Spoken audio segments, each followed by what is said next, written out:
Orang excellent mau dibuang dimanapun, dia akan selalu tampil cemerlang. Pada suatu kali ketika Raja Nebukadnezar sedang mencari seorang yang berpengetahuan, dipilihnya Daniel.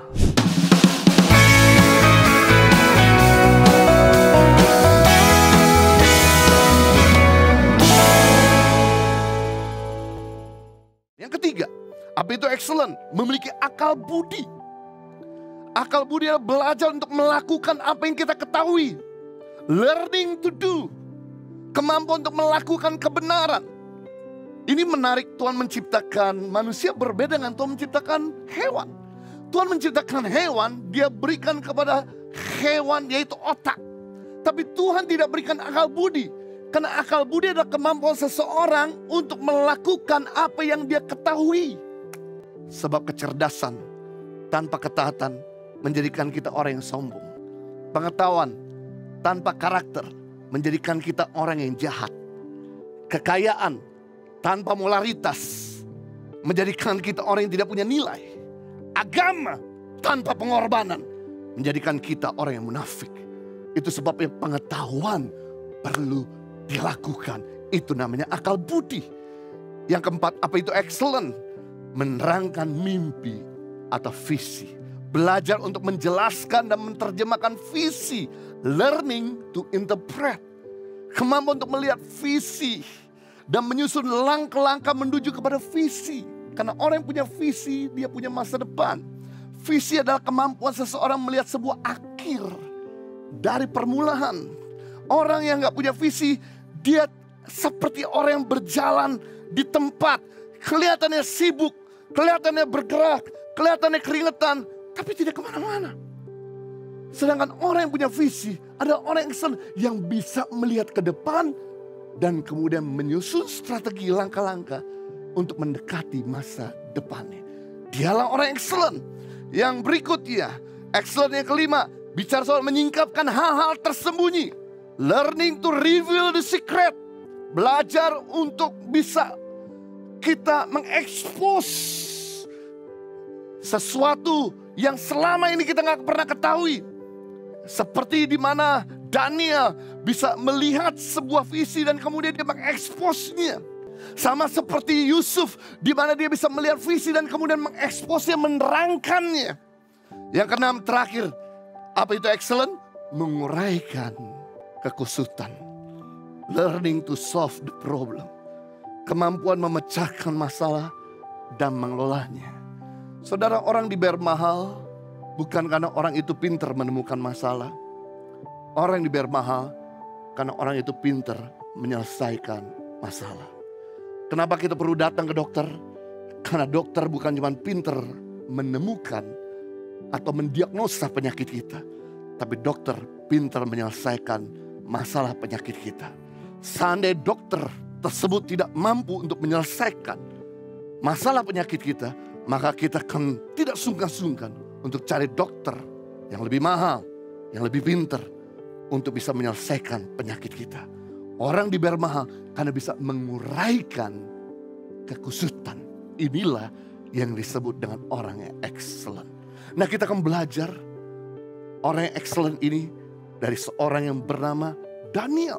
Yang menarik, 75% tokoh-tokoh di dalam Alkitab, mereka berlatar belakang dari sekuler.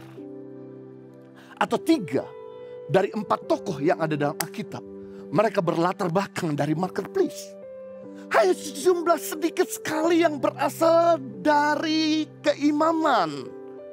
Seperti Imam Eli, seperti Samuel, seperti Yohanes Pembaptis, seperti orang-orang Lewi lainnya yang berasal dari pelayanan. Tapi 75% semua tokoh-tokoh dalam Alkitab berasal dari dunia sekuler. Adam punya pekerjaan adalah seorang petani dan peternak. Nuh punya pekerjaan adalah seorang builder, bangun bahtera. Abraham punya pekerjaan sebagai seorang peternak. Musa punya pekerjaan sebagai seorang gembala. Daud punya pekerjaan sebagai seorang gembala kambing domba. Nehemia punya pekerjaan sebagai juru minum raja. Elisa, seorang nabi yang luar biasa, melakukan mujizat yang begitu spektakuler, berasal dari seorang pekerja pembajak sawah. Bahkan Yesus Kristus bukan berasal dari seorang full timer, tapi dari seorang carpenter. Dalam bahasa Inggris adalah tukang kayu, tapi dalam bahasa Yunani adalah seorang arsitektur.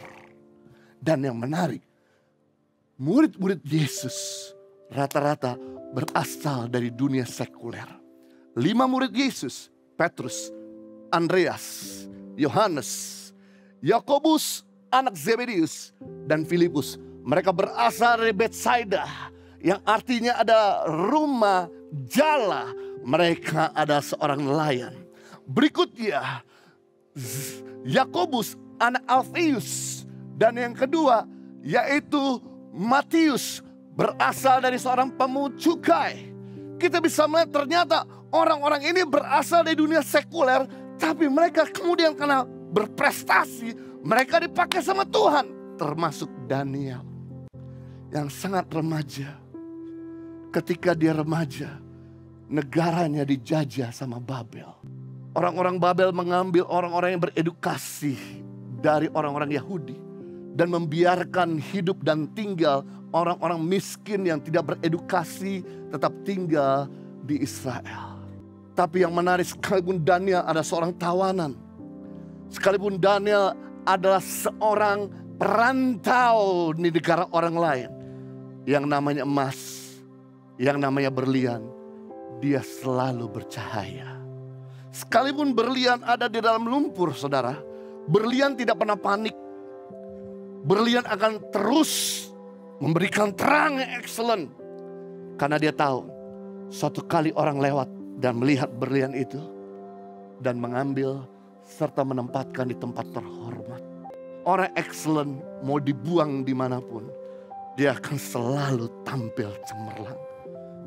Pada suatu kali ketika Raja Nebukadnezar sedang mencari seorang yang berpengetahuan, dipilihnya Daniel. Impact Community Indonesia mengadakan 4 kali ibadah onsite setiap hari Minggu pukul 9 waktu Indonesia Barat, pukul 11 waktu Indonesia Barat, pukul 13 waktu Indonesia Barat, dan pukul 15 waktu Indonesia Barat di MOI, Mall of Indonesia Kelapa Gading lantai P3. Ibadah pertama hingga ibadah ketiga disertai ibadah anak dan ibadah remaja. Pastikan kehadiran Anda.